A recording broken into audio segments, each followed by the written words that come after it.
Bilaman, hayotinglar davomida ko'p mo'jizalarni ko'rgansizlar, lekin bunaqasini aniq ko'rmagansizlar. Nalichida 3tasi, 4tasi birda bo'lgan penkalar keldi. Gidrofilka, inzimli, skrab, hattoki maska vazifasini bajarib beradi. Yuzinglarni top-toza qilib beradi. Eng muhimi, vegan, ya'ni tabiiy tarkibli. Sarig'i tarkibida AHBH kislotalari bor, ya'ni aknelarga qarshi kurashadi va yuzinglardagi dog'larni ochartirib, yuzdagi xiralikni yo'qotib, oqartirib beruvchi penka. Yashili xuddi shu vazifani bajaradi, lekin bu ko'proq ta'sirchan yuzlarga mos tushadi. Bugun sizga sarig'ini ko'rsatmoqchiman, chunki yuzimda ozgina xiralashish bor, oqartirmoqchiman. Nega aynan mo'jizakor deganimni hozir tushunib olasizlar.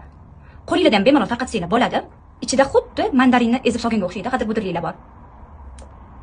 Mana sizlarga mo'jiza. 1 minutga yetmasdan yuzimda ko'pirib ketdi, bijillagan ovoz chiqyapti. Buni ko'proq qo'ysanglar yuzingizda maska hisobiga ham kiradi. Poriylarni qisqartirib, yuzinglarni ohangini ochartirishga ishlab beradi. Naqd 2 minutdan keyin qaranglar. Endi mana bunaqasiga ish qalaymiz.